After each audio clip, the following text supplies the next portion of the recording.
नमस्कार साथियों, स्वागत है आप सभी का एक बार फिर से यूनिक ज्ञान के इस प्लेटफॉर्म पर। और आज हम हमारा नेक्स्ट लेक्चर पढ़ने वाले मॉडर्न इंडिया का। और इसमें अपन जो प्रमुख अपने सिलेबस में 10 नेता दिए हुए हैं, 10 स्वतंत्रता सेनानी दिए हुए हैं, उन 10 स्वतंत्रता सेनानियों के बारे में अपन व्यापक अध्ययन करेंगे। और आप ये मान के चलिए इन 10 में से 2 या 3 जो सबसे महत्वपूर्ण नेता है, जहां से या स्वतंत्रता सेनानी है जहां से आपको सर्वाधिक प्रश्न पूछे जाते हैं, उनमें जो है आज के जो जिसके बारे में अपन अध्ययन कर रहे हैं, वीडी सावरकर, उनके बारे में जो है प्रश्न बनना बहुत बहुत बहुत बहुत इंपॉर्टेंट हो जाता है। ठीक है, विनायक दामोदर दास सावरकर की मैं बात कर रहा हूँ। और विनायक दामोदर दास सावरकर न सिर्फ हमारे एग्जाम के पॉइंट ऑफ व्यू से इंपॉर्टेंट है, इसलिए भी इंपॉर्टेंट है कि जिन लोगों ने आजादी में सर्वाधिक योगदान दिया और उनके बारे में जब समाज में कुछ नकारात्मक बातें फैलती है तो उन बातों पर भी जो है पर्दा उठना चाहिए। इस वजह से जो है वीडी सावरकर का नाम सबसे इंपॉर्टेंट हो जाता है हमारे एग्जाम के पॉइंट ऑफ व्यू से भी, प्लस हमारी जागरूकता के पॉइंट ऑफ व्यू से भी, कि उन्होंने जो कार्य किए हैं उनको प्रकाश में लाने की सख्त आवश्यकता है। तो आज अपन वीडी सावरकर के बारे में अध्ययन करेंगे। और हमारे जो सिलेबस में लगभग 10 अपने स्वतंत्रता सेनानी हैं, उन 10 स्वतंत्रता सेनानियों में सर्वाधिक प्रश्न बनने की अगर इस बार उम्मीद है तो वो है विनायक दामोदर दास सावरकर। और डेफिनेटली आपको इनको पढ़ना चाहिए और इनके बारे में जानना बहुत जरूरी है। और अगर आप एग्जाम की तैयारी भी नहीं कर रहे हैं तो वीडी सावरकर के बारे में आपको जानकारी डेफिनेटली होनी चाहिए। और इनके बारे में जो है अपने एग्जाम के पॉइंट ऑफ व्यू से क्या क्या महत्वपूर्ण प्रश्न बनते हैं उनके बारे में भी अपने को जानना चाहिए। तो पहला जो इनका बेसिक जो इन्फॉर्मेशन है इनकी, वो आरंभिक जीवन से संबंधित इन्फॉर्मेशन है। पूरा नाम है विनायक दामोदर दास सावरकर। ठीक है, क्या नाम है? विनायक दामोदर दास सावरकर। इनका जन्म होता है 28 मई 1883 में। और ये 1883 का साल बहुत महत्वपूर्ण है। 28 मई 1883 में जो है जन्म किनका हो रहा है? विनायक दास सावरकर का हो रहा है। और कहां पे हो रहा है? उस समय बंबई प्रांत हुआ करता था। उस समय महाराष्ट्र में, अभी वर्तमान के महाराष्ट्र के नासिक जिले में, नासिक जो जिला है उसके भागुर गांव में होता है इनका जन्म। और तो मैं इसी वजह से बोल रहा हूं, आपको भागुर गांव भी इंपॉर्टेंट हो जाएगा आपके लिए, क्योंकि एग्जाम में भागुर गांव देके भी पूछा जा सकता है प्रश्न। और स्टेटमेंट के फॉर्म में प्रश्न पूछने की ज्यादा उम्मीदें होती है कि आपके 2-3 चीजें जो इनकी महत्वपूर्ण है उनसे प्रश्न पूछ लिया जाएगा। ठीक है, तो भागुर गांव और नासिक जिला दोनों महत्वपूर्ण है आपके लिए। तो भागुर गांव में हुआ है, नासिक जिले में पड़ता है भागुर गांव। वहां पर 28 मई 1883 में इनका जन्म हो रहा है, विनायक दामोदर दास सावरकर का जन्म हो रहा है। ठीक है, इनके पिताजी का नाम है, क्योंकि महाराष्ट्र में और साउथ इंडिया जैसे ही शुरू होता है ना, साउथ इंडिया में जैसे गुजरात के वहां से शुरू हो जाता है साउथ इंडिया, तो साउथ इंडिया में ज्यादातर जो नाम रखे जाते हैं तो पीछे पिताजी का नाम सरनेम के साथ लगाया जाता है। तो जैसे विनायक दामोदर दास सावरकर, महात्मा गांधी का भी नाम आप देख सकते हैं, उनके भी पिताजी का नाम उनमें शामिल है। ठीक है, तो ये जो उनकी परंपरा है उसके हिसाब से आपको विनायक दामोदर दास में ही आपको इनके पिताजी का नाम मिल जाएगा। तो दामोदर दास सावरकर इनके पिताजी का नाम है। और इनकी माता का नाम था राधाबाई। क्या नाम था? राधाबाई। ये भी आपके एग्जाम में पूछा जा सकता है। तो राधाबाई और दामोदर दास जी की 3 संतानें हैं महत्वपूर्ण, और तीनों क्रांतिकारी हैं। यह भी ध्यान रखना आप, 3 महत्वपूर्ण संतानें हैं और तीनों क्रांतिकारी हैं। एक का नाम है विनायक दामोदर दास सावरकर, विनायक। एक का नाम है गणेश दामोदर दास सावरकर। एक का नाम है नारायण दामोदर दास सावरकर। ये तीनों ऐसे पुत्र हैं, तीनों जो क्रांति से जुड़े हुए पुत्र हैं। ठीक है, तो भारतीय स्वतंत्रता संग्राम में तीनों पुत्र जो है क्रांति में लगे हुए हैं। और इनके बारे में अपन देखते हैं तो इनका सबसे जो अपने जिसका राष्ट्रीय आंदोलन में सर्वाधिक इंपॉर्टेंट महत्वपूर्ण योगदान है वो थे विनायक दामोदर दास सावरकर। आर्थिक स्थिति इस परिवार की अच्छी नहीं थी, उसके बाद भी ये जो है बीए करते हैं पूना के फर्ग्यूसन कॉलेज में। कहां से कर रहे हैं? पूना के फर्ग्यूसन कॉलेज में स्कॉलरशिप के माध्यम से बीए कर रहे हैं। ठीक है, आर्थिक स्थिति ठीक नहीं है उसके बावजूद भी बीए कर रहे हैं। और ये बहुत ही टैलेंटेड, बहुत ही जो है समझदार व्यक्ति थे। ठीक है, और जो इसको बोल सकते हैं बहुत पढ़े लिखे व्यक्ति भी थे। और इन्होंने जो है छात्र जीवन से ही जो है राष्ट्रवादी विचार ग्रहण करने शुरू कर दिए। ठीक है, तो छात्र जीवन से ही जो है राष्ट्रवादी विचारों के साथ जुड़ने लगे। मात्र 21 साल की उम्र में इन्होंने जो है अपने अभिनव भारत सभा का गठन कर दिया था। अब देखो, अभिनव भारत सभा के बारे में जानने से पहले आप एक कॉन्सेप्ट समझ लीजिए, मित्र मेला का कॉन्सेप्ट।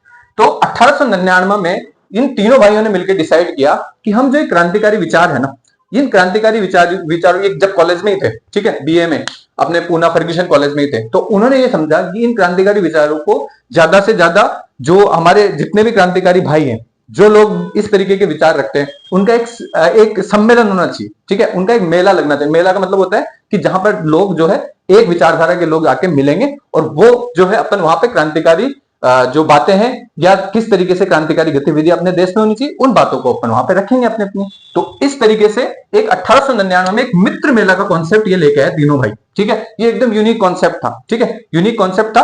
और ये इटली का जो अपना मेजिनी थे उनसे प्रेरित था ये कॉन्सेप्ट। तो मेजिनी ने भी अपने को यंग इटली का नाम इन्होंने एक यंग यूरोप और यंग इटली नाम के संगठन बनाए थे, और उसमें जो है यंग लोगों को शामिल करके वो इसी तरीके की क्रांतिकारी गतिविधियों के बारे में शिक्षा देते थे। तो इन्होंने एक मित्र मेला संगठन बनाया, और मित्र मेला संगठन में क्या करते थे, सारे जो भी क्रांतिकारी समान विचारधारा वाले लोग हैं वो आएंगे, अपनी बात रखेंगे कि क्रांति किस प्रकार से आगे बढ़ानी, ठीक है।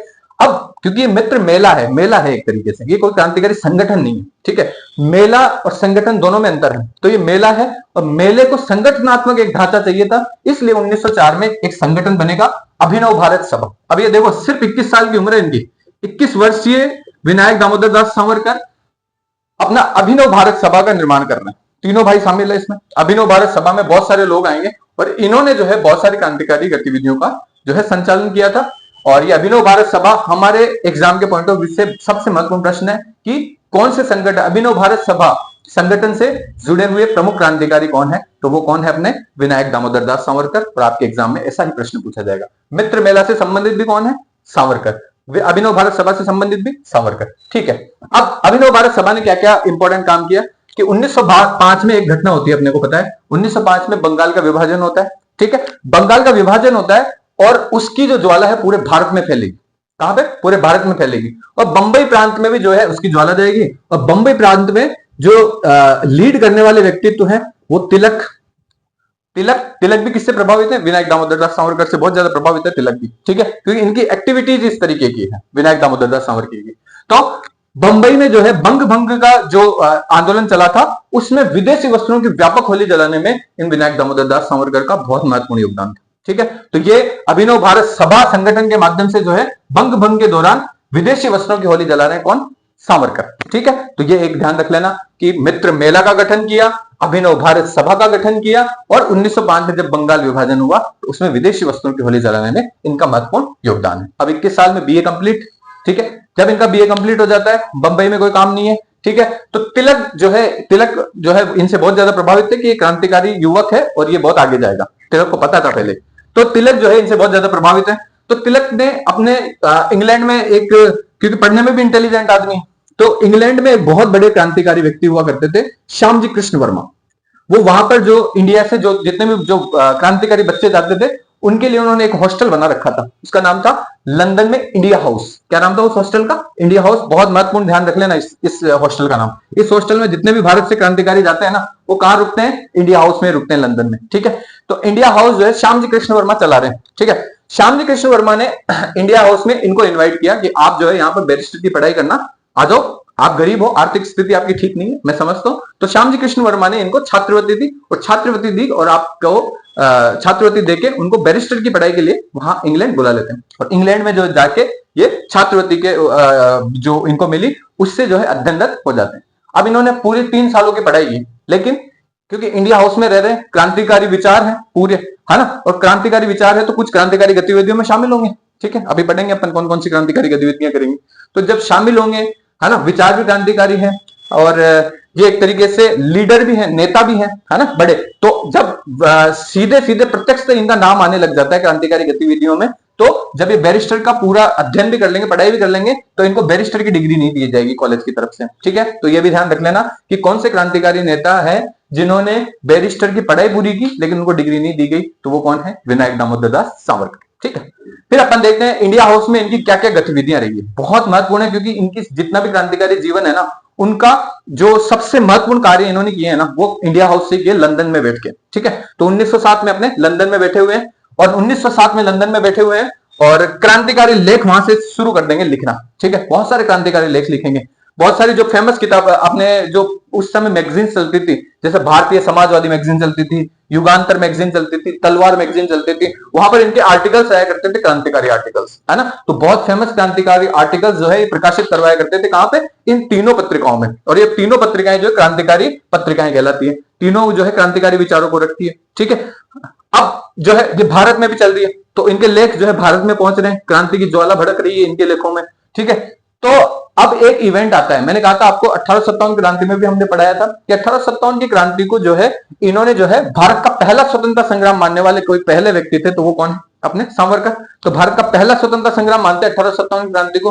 तो जैसे ही 10 मई की तारीख आएगी, 10 मई मेरठ में क्रांति होती है, तो 10 मई की जैसी तारीख आएगी 1907 में, तो ये जो है इन्होंने क्या किया कि इस दिन अपन क्या करेंगे, 1857 की क्रांति की जयंती मनाएंगे। तो 10 मई 1907 को 1857 की क्रांति की जयंती मनाएंगे, क्योंकि ये क्या मानते थे, 1857 की क्रांति को पहला स्वतंत्रता संग्राम, भारत का पहला स्वतंत्रता संग्राम क्या है, 1857 की क्रांति है। इसलिए इनकी एक जो फेमस किताब है, जो भी मैंने पहले आपको 1857 क्रांति में बताई थी, कौन सी?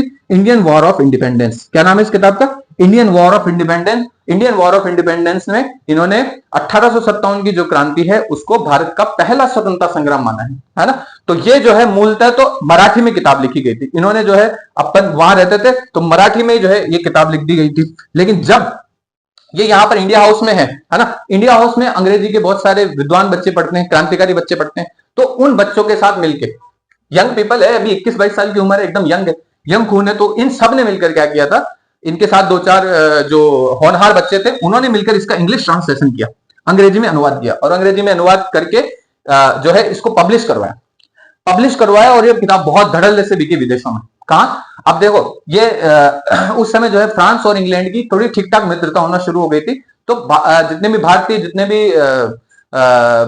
भी जो क्रांतिकारी ग्रंथ छपते थे ना, वो पहले फ्रांस में छपा करते थे, लेकिन जब भारत और फ्रांस और इंग्लैंड की अच्छी दोस्ती होने लग गई, तो 1907 का दौर चल रहा है, विश्व युद्ध आने वाला है, तो इस समय जो है फ्रांस जो है उन्होंने इसकी किताब छापने के लिए मना कर दिया। फ्रांस ने बोला कि अब यहाँ पे किताबें, क्रांतिकारी किताबें नहीं छापी जाएगी ब्रिटेन की। तो इन्होंने जो है, अब ब्रिटेन में छाप नहीं सकते, फ्रांस में छाप नहीं सकते, बड़े कारखाने वही है छपने के, तो इन्होंने कहां से छपवाना आरंभ किया? ये हॉलैंड से किताब छपवा रहे हैं। कहां से? हॉलैंड से। तो आपसे पूछा जा सकता है कि 1857 की जो क्रांति के बारे में जो Indian war of independence book है, वो कहां से छपती थी? वो हॉलैंड से छपती थी। कहां से छपती थी? हॉलैंड से। इसका इंग्लिश ट्रांसलेशन था हॉलैंड में छपने वाला, तो इसका जो इंग्लिश ट्रांसलेशन है वो कहां पे छप रहा है? हॉलैंड में छप रहा है, अपने हॉलैंड में छप रहा है। लेकिन भारत में क्या है, किताब बैन कर दी गई। बाद भारत में क्या किया कि ये 1857 क्रांति को स्वतंत्रता संग्राम बोलेंगे, तो हम इस किताब को क्या कर देंगे? बैन लगा देंगे। प्लस इसमें जो है क्रांतिकारी विचारधाराएं बहुत ज्यादा मिलती है, तो इन्होंने जो है, अंग्रेजों ने इस पर बैन लगा दिया। तो भारत में 2 नामों से किताबें निकल के आई है, पिकविक पेपर्स और स्क्रैप पेपर्स। दोनों इंपॉर्टेंट याद रखें ना, कि कौन सी किताब भारत में पिकविक पेपर्स और स्क्रैप पेपर्स के नाम से जो है आई थी। तो वो किताब थी अपने 1857 की क्रांति पर किताब, Indian war of independence, VD Savarkar द्वारा लिखित। ठीक है, तो ये ध्यान रख लेना, पिकविक पेपर्स और स्क्रैप पेपर्स क्या थे। ये एक्चुअली इस किताब का जो है भारतीय संस्करण था। भारत में इस नाम से छप के आती थी, ताकि अंग्रेजों को संदेह ना हो, और इस नाम से जो है भारतीय विचारधारा भी फैलती रहे। तो Indian war of independence, Pickwick papers और स्क्रैप पेपर्स के नाम से भारत में पहुंचती है। अब देखो क्या हुआ, ये किताब काफी लोकप्रिय रही, है ना। इसका जो पहला एडिशन था काफी लोकप्रिय रहा, वीडी सावरकर द्वारा लिखा गया। तो इस किताब में कुछ अंश जो जोड़ने का काम किया, वो सेकंड एडिशन में किया लाला हरदयाल ने। लाला हरदयाल ने यूएस में थोड़ी सी कुछ अपनी तरफ से बातें एडिट करी, और अपनी बातें एडिट करके इसी बुक को यूएसए से छपवाया। और यूएसए से छपवाने के बाद जो लाला हरदयाल है, उसका सेकंड एडिशन यूएसए में छपता है। किसके द्वारा छपवाया जाता है? लाला हरदयाल का। और इसका थर्ड एडिशन खुद भगत सिंह छपवाएंगे। क्या? इतनी प्रभावशाली किताब है कि इसका थर्ड एडिशन कौन छपवाएंगे? भगत सिंह छपवाएंगे। इंपॉर्टेंट। इसका जो चौथा एडिशन है वो भी महत्वपूर्ण है। चौथा एडिशन कौन छपवा रहा है? अपने सुभाष चंद्र बोस। वेरी इंपॉर्टेंट, है ना। तो इसका खुद पहला एडिशन कौन? वीडी सावरकर। कहां से छपवा रहे हैं? हॉलैंड से। दूसरा एडिशन कौन? लाला हरदयाल, यूएसए से। तीसरा एडिशन भगत सिंह ने। चौथा एडिशन सुभाष चंद्र बोस ने, जब सुभाष चंद्र बोस अपने सिंगापुर वाले क्षेत्र में थे, दक्षिण पूर्वी एशिया से छपवा रहे हैं इसको। ठीक है, दक्षिण पूर्वी एशिया, विशेष तो वहां पे सबसे जो मॉडर्न कंट्री है, जहां पे सबसे ज्यादा छापे खाने थे उस समय, सिंगापुर हुआ करता था। तो संभवतः ये जो है, ये बुक सिंगापुर से छपवाई गई है। मैं संभवतः लगा रहा हूं क्योंकि मुझे भी कंफर्म नहीं। तो सिंगापुर आप याद रख लेना, दक्षिण पूर्वी एशिया जो है वहां से छपती थी ये किताब, सुभाष चंद्र बोस द्वारा छपवाई गई थी। फोर्थ एडिशन इसका। ठीक है, तो पहला, दूसरा, तीसरा, चौथा, 4 एडिशन छपे हैं इसके। किसके? इंडियन वॉर ऑफ इंडिपेंडेंस के। तो ये ध्यान रख लेना, ये अपने लंदन से चल रहा है ये कार्यक्रम। अब इन्होंने जो है, क्योंकि ये फेमस किस लिए थे? क्योंकि क्रांतिकारी नेता है, क्रांति करेंगे। तो क्रांति करेंगे तो 2 जो महत्वपूर्ण इवेंट है जिसमें सावरकर का नाम आता है, तो ये 2 इंपॉर्टेंट इवेंट है और इनके बारे में आपको जरूर मालूम होना चाहिए। एक तो कर्जन वाइली की हत्या। कर्जन वाइली भारत में एक कमांडर की पोस्ट पे थे, है ना। भारत में एक बहुत महत्वपूर्ण सैन्य अधिकारी की पोस्ट पर थे, और ये जो कर्जन वायली है बाद में जो है इंग्लैंड में जब रिटायर्ड हो जाते हैं तो इंग्लैंड में जाके जो भारत सचिव का कार्यालय था वहां पे वो जो भारत सचिव थे उनके एडवाइजर बन जाते हैं। क्या बन जाते हैं? उनके सलाहकार बन गए। तो सलाहकार बन गए कौन? कर्जन वायली। अब जो है ऑलरेडी इनसे बहुत सारे जो भारतीय क्रांतिकारी है वो नाराज चल रहे थे। तो मदन लाल ढींगरा एक बहुत फेमस क्रांतिकारी थे। मदन लाल ढींगरा को पता चला कि ये कर्जन वायली कहीं जा रहे हैं, तो इनको अपन क्या करते हैं, बीच में एक मैसेज देते हैं ब्रिटिश सरकार को कि हम आपसे कितना नाराज हैं, तो इनकी हत्या कर देते। तो इनकी हत्या का प्लान बनाते हैं और इनकी हत्या में ऐसा कहा जाता है कि इस प्लान में कौन शामिल थे? अपने वीडी सावरकर भी शामिल थे। ठीक है, तो कहीं ना कहीं अप्रत्यक्ष मदद कर रहे हैं वीडी सावरकर। ठीक है, अब मदन लाल ढींगरा की वहां पर हत्या कर दी जाती है कर्जन वायली की। कहां पर? इंग्लैंड में। कर्जन वायली की हत्या कर दी जाती है मदन लाल ढींगरा द्वारा। जुलाई 1909 का यह प्रकरण है और मदन लाल ढींगरा जो है इसको गिरफ्तार कर लिया जाता है। और जब भारत अपना इंडिया हाउस है, ठीक है, इंडिया हाउस में जब इस पर, क्योंकि इंडिया हाउस क्या है, हर पॉलिटिकल इवेंट पे कुछ ना कुछ इनका प्रस्ताव होता था, सब लोग बैठते थे। बहुत ही जो डेमोक्रेटाइज, जो इन्होंने एक बहुत अच्छा हॉस्टल बना रखा था एक तरीके से, और उस डेमोक्रेटाइज हॉस्टल में वहां पर जो है हर बात पर सब स्टूडेंट्स की राय ली जाती थी। तो जब ये पॉलिटिकल जो बात हुई, कौन सी पॉलिटिकल घटना हुई? कर्जन वायली की हत्या। तो कर्जन वायली की हत्या हुई तो सबने जो है इसके ऊपर निंदा प्रस्ताव पारित किया। सब वहां पे हॉस्टल में जितने भी लोग मौजूद थे उन्होंने निंदा प्रस्ताव पारित किया। मात्र एकमात्र भारतीय थे उस समय, तो वो एकमात्र भारतीय थे जिन्होंने इस निंदा प्रस्ताव का विरोध किया है कि आप जो है मदन लाल ढींगरा को इस तरीके से आतंकवादी नहीं ठहरा सकते। ठीक है, तो ये चीज भी जो है इनकी एक कर्जन वायली के हत्या प्रकरण में भी जो है इनका हाथ माना जाता है। और दूसरा जो एक इंपॉर्टेंट जो हत्याकांड हुआ था वो नासिक कलेक्टर की हत्या हुई थी। नासिक कलेक्टर का नाम था उस समय जैक्सन। क्या नाम था? जैक्सन की हत्या करी। और जैक्सन की हत्या जो है उसमें सावरकर को भी अभियुक्त माना गया था। यह भी 1909 में हुई है। तो वीडी सावरकर का भी नाम आता है इस हत्या के प्रकरण में, और वीडी सावरकर को इंग्लैंड से गिरफ्तार कर लिया जाता है 1910 में। ठीक है, जब कैप्टन जैक्सन अपने नासिक कलेक्टर जैक्सन की हत्या का प्रकरण आया तो सावरकर को 1910 में गिरफ्तार कर लिया जाएगा और लंदन से भारत प्रत्यर्पण की कोशिश की जाएगी कि आप लंदन से भारत में इसको ले जाया जाएगा, क्योंकि ये पॉलिटिकल कैदी है, राजनीतिक कैदी है, और इसको भारत में इस पर ट्रायल चलेगा और भारत में ट्रायल के बाद इसको सजा मिलेगी। तो इसलिए लंदन से जो है इसका प्रत्यर्पण कहां किया गया? भारत की तरफ। तो जब भारत की तरफ लंदन से प्रत्यर्पण हो रहा है तो लंदन से जहाज आएगा, जहाज में बैठकर ही आ रहे हैं, कैदी को लेकर जा रहा है। तो फ्रांस से निकल रहे हैं ये। तो फ्रांस का एक शहर है मार्सिलिया। ठीक है, तो फ्रांस के मार्सिलिया शहर में क्या करा इन्होंने, जो है जहाज से छलांग लगा दी। फ्रांस के मार्सिलिया में इन्होंने जहाज से छलांग लगा दी और वहां पर जो है फरार हो गए। क्योंकि मैंने आपको बताया 1909-1910 वाली का टाइम चल रहा है और उस समय इंग्लैंड और फ्रांस के बहुत अच्छे रिश्ते होने लग गए थे, क्योंकि 1914 में विश्व युद्ध शुरू होने वाला है और मित्र राष्ट्रों का एक अच्छा संगठन बनने वाला है। तो इस वजह से जो है फ्रांस में जो है इनको पकड़ लिया गया, गिरफ्तार कर लिया गया और फ्रांस में गिरफ्तार करके वापस इंग्लैंड को सुपुर्द कर दिया गया। जहाज वापस चला, जहाज ने जो है इनको भारत में छोड़ा और भारत में छोड़ के जो है इन पर ट्रायल चला। ट्रायल के तहत क्या हुई? इनको सजा हुई और सजा होने के बाद जो है इनको 2 जन्मों की कैद। एकमात्र ऐसे क्रांतिकारी हैं जिनको 2 जन्मों की कैद की सजा सुनाई गई। ठीक है, 100 से भी ज्यादा के सालों की सजा सुनाई गई थी और 2 जन्मों की। इतने सारे प्रकरण कर दिए, हर जगह हर क्रांतिकारी लेखों में इनका नाम आ रहा है, हर जगह जो है 1857 की क्रांति पर इस तरीके की चीजें कर रहे हैं। फिर इतने सारे जो हत्याकांड है इनमें शामिल है। और फिर मित्र मेला अभिनव भारत सभा भी भारत में बहुत अच्छे से जो है क्रांतिकारी गतिविधियों को अंजाम दिया जा रहा है, और वो भी कौन चला रहे हैं? वीडी सावरकर चला रहे हैं। तो इन सब में इतने सारे जो प्रकरण इन पर हुए तो इनको 2 जन्मों की कैद की सजा सुना दी ब्रिटिश सरकार ने।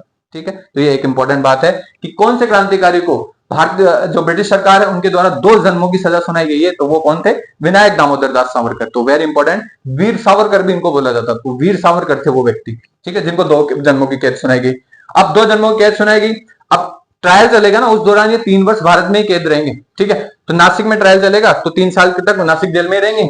फिर 3 साल बाद जो है इनको निकाल दिया जाता है वहां से, और कहां शिफ्ट कर दिया जाता है? सजा मिल गई 2 जन्मों की, तो कहां शिफ्ट कर दिया जाता है? काला पानी की सजा।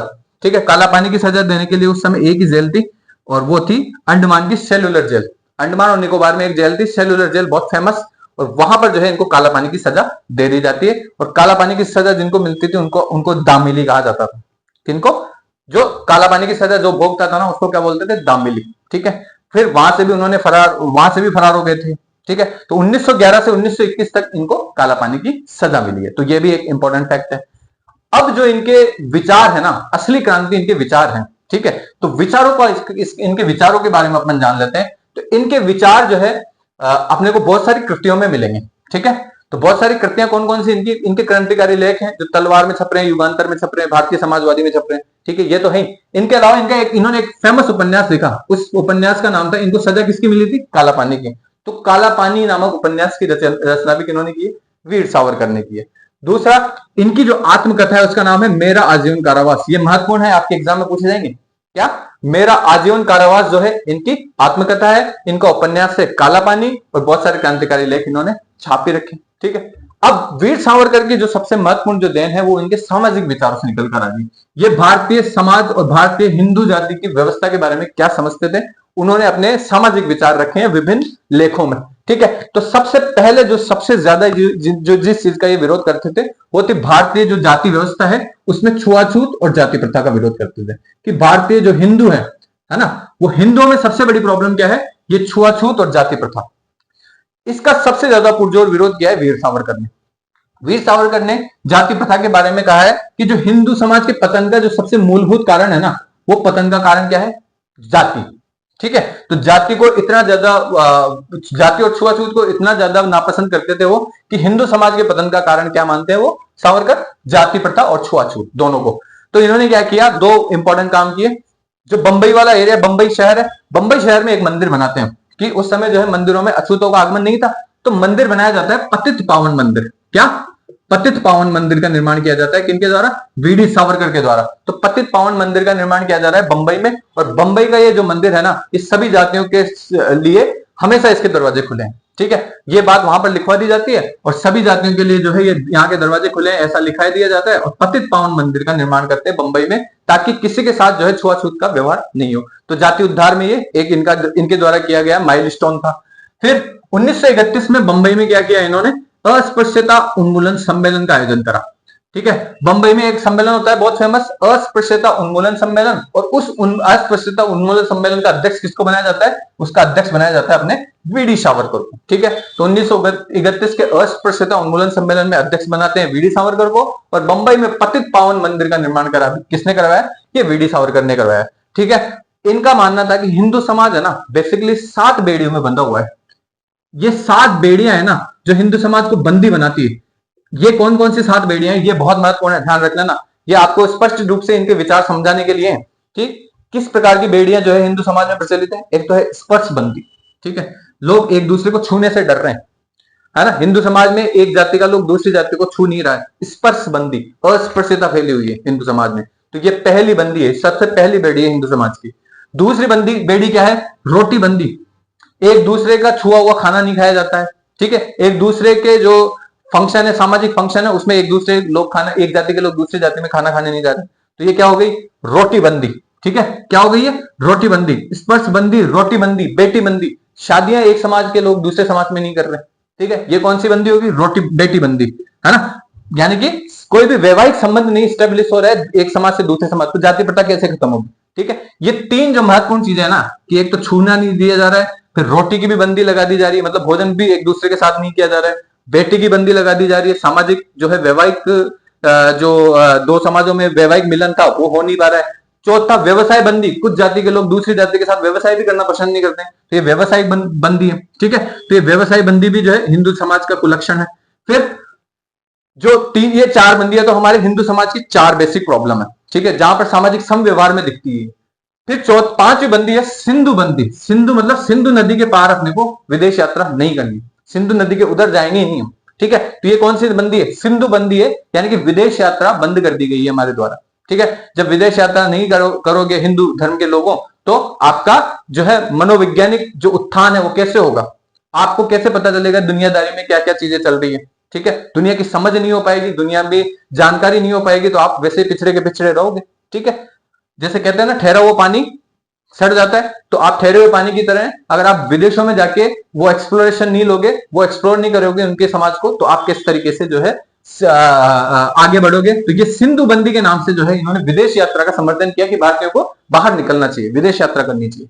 ठीक है, फिर 6ठी बंदी अपने शुद्धि बंदी। कौन सी, शुद्धि बंदी, की हिंदू धर्म में लोग जो होते हैं वो एक बार अगर हिंदू धर्म से कोई दूसरे धर्म को अपना लेता है तो उसको वापस हिंदू धर्म में जो है आने के लिए मना कर दिया जाता है। तो हिंदू धर्म में ये शुद्धि बंदी है, ठीक है, कि इनका शुद्धिकरण भी नहीं किया जा रहा है, वापस हिंदू धर्म में नहीं अपनाया जा रहा है।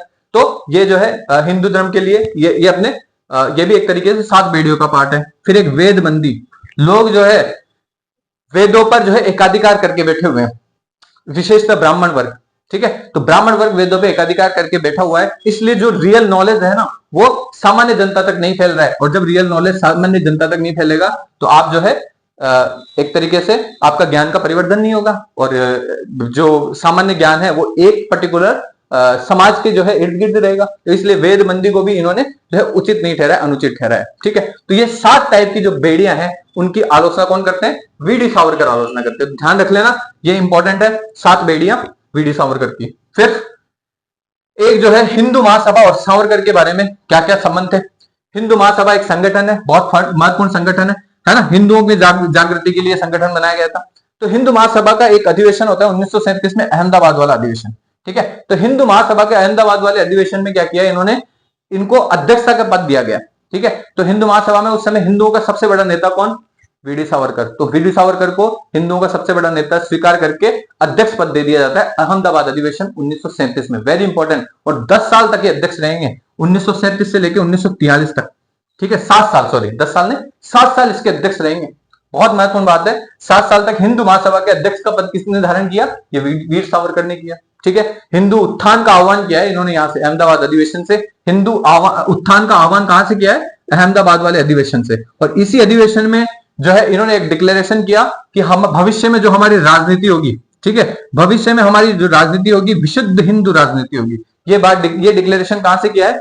अहमदाबाद अधिवेशन से किया है। किसने? विनायक दामोदर दास सावरकर ने, ठीक है। तो ये जो है इनका एक महत्वपूर्ण पक्ष है। फिर आजादी के बाद जो है सावरकर की स्थिति के बारे में अगर अपन बात करें, देखो आजादी से पहले एक घटना होती है 1946 में, बंबई सरकार ने क्या किया था, जैसे ये पिकविक पेपर्स, स्क्रैप पेपर्स के नाम से प्रकाशन चल रहा था इनके जो रचनाओं का, या दूसरी रचनाएं जो इनकी बैन हो रखी थी, तो उस बैन को पूरी तरह से बंबई सरकार हटा देती। तो 1946 में जो है भारत आजादी की ओर था, और 1946 में बंबई सरकार ने इनकी रचनाओं से पूरा प्रतिबंध हटा लिया था, ठीक है। तो ये ध्यान रख लेना, 1946 बंबई सरकार द्वारा उनकी रचनाओं पर प्रतिबंध पूरी तरह से हटा दिया गया है। और भारत पाकिस्तान के विभाजन का इन्होंने सबसे ज्यादा पुरजोर विरोध किया है, ठीक है। वीर सावरकर ने सर्वाधिक विरोध किया है भारत पाकिस्तान विभाजन का, ये विभाजन बिल्कुल नहीं चाहते थे। और इसी वजह से जब भारत पाकिस्तान का विभाजन हुआ तो ये गांधी जी के आलोचक बन गए, ठीक है। तो गांधी जी की आलोचना करना शुरू कर दी, और जब गांधी जी की हत्या हो जाएगी तो गांधी जी की हत्या के आरोप में इनको जेल में भी डाल दिया जाएगा, और जब इन पर ट्रायल चलेगा तो इनको निर्दोष साबित कर दिया जाएगा। कोर्ट द्वारा निर्दोष साबित कर दिया जाता है कि इनका कोई हाथ नहीं था गांधी जी की हत्या में, ठीक है। तो कोर्ट द्वारा निर्दोष साबित कर दिया गया है, और गांधी जी के आलोचक थे, गांधी जी की हत्या का जो प्रकरण था वो भी इनके सर पे मंडा गया। फिर 1952 में जो है वो अभिनव भारत नाम का संगठन को समाप्त कर दिया गया। तो एक महत्वपूर्ण ध्यान रख लेना, 1952 में अभिनव भारत संगठन जो है, जो इन्होंने क्रांतिकारी गतिविधियों के लिए चलाया गया था, उसका समापन कर दिया गया है 1952 में, ठीक है। अभिनव भारत सभा या अभिनव भारत संगठन दोनों एक ही है, ठीक है। तो स्थापना होती है 1904 में, खत्म होता है 1952 में, ठीक है। अब भारत आजाद हो गया तो संगठन की जरूरत नहीं, तो समाप्त हो गया, ठीक है। तो पाकिस्तान का जब प्राइम मिनिस्टर लियाकत अली हुआ करते थे उस समय, आजादी के समय, नेहरू के समय, तो नेहरू और लियाकत अली भारत विजिट पे आते हैं। तो भारत विजिट में अपने उस समय जो प्राइम मिनिस्टर हुआ करते थे नेहरू जी, उनके कहने पर जो है इनको जेल में डाल दिया जाता है, और इनको जो है जेल में रखा जाता है कि कहीं ये इस तरीके का कोई कार्यक्रम ना हो जाए कि लियाकत अली जो है वापस पाकिस्तान ही नहीं जा पाए। तो ये जो है ये भी कार्य किसके द्वारा किया गया है? अपने वीडी सावरकर के द्वारा किया गया है। इनको जेल में रखा जाता है उस समय, है ना। फिर अपन देखते हैं, ये बहुत ज्यादा त्यागी व्यक्ति थे, है ना। ये इनके त्याग का जो परिचय है वो इससे मिलता है कि जो इन्होंने अपने अंतिम समय जब निकट जान लिया, इनको लगा कि अपना अंतिम समय आ गया, तो एकदम साधुओं की तरह अपना जीवन त्याग गया, ठीक है। एकदम भूख प्यास से पीड़ा से दूर होके इन्होंने संथारा कर लिया। संथारा संलेखना अपने जैन धर्म में होता है कि जब व्यक्ति का अंतिम समय आता है तो खाना और पीना दोनों छोड़ देते हैं। तो इन्होंने जो है अंतिम जो अपना मृत्यु का वर्ण किया है, खुद मृत्यु का वर्ण किया है 26 फरवरी 1966 में, संथारा और संलेखना विधि से ये जो है परम धाम को प्राप्त हो जाते हैं। और इस तरीके से जो है वीर सावरकर या वीडी सावरकर का पूरा जीवन परिचय है, जो आपके एग्जाम में पूछने लायक चीजें हैं उनका अपन फटाफट से रिवीजन कर लेते हैं। इनका जो जन्म हुआ था वो 28 मई 1883 में हुआ था, नासिक के भागुर गांव में। पिताजी दामोदर दास जी और माताजी राधाबाई जी, 3 भाई हैं, विनायक, गणेश और नारायण, ठीक है। विनायक जो है वो बीए करते हैं पूना के फर्ग्यूसन कॉलेज में, जब भले ही इनकी आर्थिक स्थिति कमजोर थी उसके बाद भी ये बीए करते हैं स्कॉलरशिप के माध्यम से। छात्र जीवन से राष्ट्रवादी विचारों से जुड़े हुए थे। 1899 में मित्र मेला संगठन से जुड़े हुए हैं और मेजिनी के विचारों से सर्वाधिक प्रभावित था ये संगठन। फिर 1904 में अभिनव भारत सभा, 21 साल के थे तभी अभिनव भारत सभा संगठन बना लिया था। 1905 में बंग भंग में इस अभिनव भारत सभा ने विदेशी वस्त्रों की होली जलाई बंबई में। फिर तिलक की अनुशंसा पर इनको स्कॉलरशिप मिल जाती श्यामजी कृष्ण वर्मा की तरफ से, और श्यामजी कृष्ण वर्मा बैरिस्टर की पढ़ाई के लिए इनको छात्रवृत्ति देते हैं, लंदन के इंडिया हाउस में रखते हैं। और जब क्रांति इन्होंने वहां से जो है भारतीय समाजवादी, युगांतर और तलवार जैसे मैगजीन्स में जो है अपने क्रांतिकारी लेख प्रकाशित करवाए। और 10 मई 1907 को जब ये 1857 की क्रांति की जयंती मनाते हैं और 1857 की क्रांति को भारत का पहला स्वतंत्रता संग्राम मानते हैं और इंडियन वॉर ऑफ इंडिपेंडेंस इनकी फेमस कृति है। और ये मूलतः जो है मराठी में लिखी गई थी, बाद में वहां पर इंडिया हाउस में इसका अनुवाद किया गया अंग्रेजी में। हॉलैंड में इसका प्रकाशन हुआ है। पिकविक पेपर्स और स्क्रैप पेपर्स के नाम से भारत में चल रही थी क्योंकि भारत में इस पर बैन लगा दिया गया था, तो इन नामों से ये चल रही थी। फिर सेकंड एडिशन लाला हरदयाल द्वारा यूएसए में निकाला जाता है, थर्ड एडिशन भगत सिंह द्वारा और फोर्थ एडिशन सुभाष चंद्र बोस द्वारा दक्षिण पूर्वी एशिया में, ठीक है। फिर इनकी दूसरी कृतियों में देखें तो इनके कई क्रांतिकारी लेख तो प्रकाशित थे। इसके अलावा उपन्यास था इनका काला पानी, आत्मकथा थी मेरा आजीवन कारावास। इंडिया हाउस में और क्या क्या गतिविधियां होती है, कर्जन वैली की जो हत्या होती है उस प्रकरण में इनका नाम आता है। मदन लाल ढींगरा जो है जुलाई 1909 में पकड़ लिए जाते हैं और इन पर जो है निंदा प्रस्ताव लाया जाता है इंडिया हाउस में, और उसका विरोध करने वाले एकमात्र भारतीय यही थे। नासिक कलेक्टर जो है जैक्सन, उसकी हत्या कर दी जाती है, तो सावरकर जो है सावरकर को अभियुक्त बनाया जाता है इसमें 1909 में, और जो है वहां पर ब्रिटेन से इनका प्रत्यर्पण किया जाता है। और 1910 में जब ब्रिटेन से भारत लाया जा रहा था, फ्रांस में मार्सिलिया में फरार होने का प्रयास किया, और जब फ्रांस में वापस पकड़ लिया गया फिर भारत भेजा गया, ट्रायल चला, सजा हुई, 2 जन्मों की कैद हुई, ठीक है। 1911 से 1931 तक अंडमान के सेलुलर जेल में रहेंगे और काला पानी की सजा मिल जाएगी, और काला पानी की सजा पाने वाले को उस समय दामिली कहते थे। और फिर अपन देखते हैं वीर सावरकर के जो सामाजिक विचार है उसमें छुआछूत और जाति प्रथा का सबसे ज्यादा विरोध करते हैं, और वो हिंदू समाज के पतन का मूलभूत कारण भी इन्हीं को मानते हैं।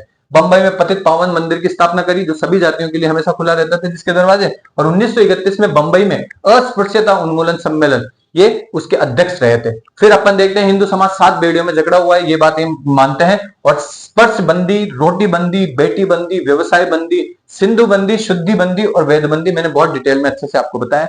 ये 7 टाइप की जो बंदियां हैं इसमें हिंदू समाज जकड़ा हुआ है, ये ऐसा वीडी सावरकर मानते हैं। फिर हिंदू महासभा और सावरकर के बीच में संबंध देखते हैं तो 1937 में जब अहमदाबाद अधिवेशन होता है हिंदू महासभा का, उसमें जो है हिंदू उत्थान का आह्वान करते हैं कौन, विनायक दामोदर दास सावरकर, और ये 7 साल तक जो है इसके अध्यक्ष रहेंगे 1937 से 1943 तक। और भविष्य में जो इनकी राजनीति, ऐसा इन्होंने डिक्लेयर किया है अहमदाबाद सम्मेलन में कि भविष्य में जो हमारी राजनीति होगी वो विशुद्ध हिंदू राजनीति होगी।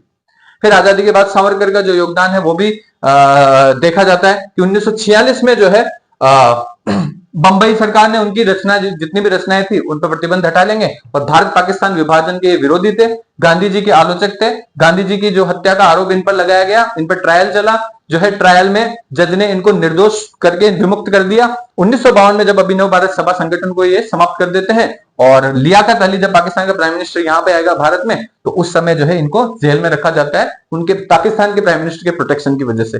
फिर संथारा और सल्लेखना विधि से त्यागी व्यक्ति हैं, और संथारा सल्लेखना विधि से 26 फरवरी 1966 को मृत्यु का वरण कर लेंगे। ये थे अपने वीर सावरकर।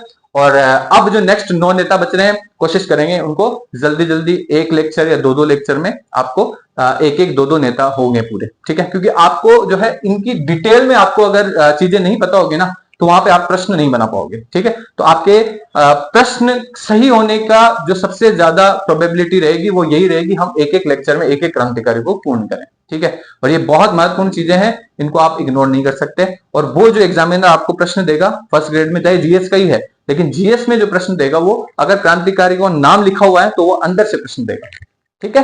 तो ये चीज आप इंपॉर्टेंट ध्यान रख लेना। बाकी इसमें कोई दिक्कत आए तो आप कमेंट सेक्शन में पूछ सकते हैं, मैं जरूर रिप्लाई करूंगा आपको। और मुझे लगता है इससे ज्यादा आपसे बाहर से प्रश्न बनेंगे नहीं, क्योंकि जीएस के हिसाब से सफिशिएंट है, मोर देन सफिशिएंट है। और अगर इससे ज्यादा प्रश्न बनते हैं तो वो ऑप्शनल के वाले लोग बच्चों को भी ज्यादा पता नहीं होगा उसका, या मैं आपको आश्वासन देता हूं। और आप जो है इसको इसी तरीके से पढ़ते रहिए, और नेक्स्ट लेक्चर में अपन मिलते हैं। आप सभी का देखने के लिए बहुत बहुत धन्यवाद। Thank you.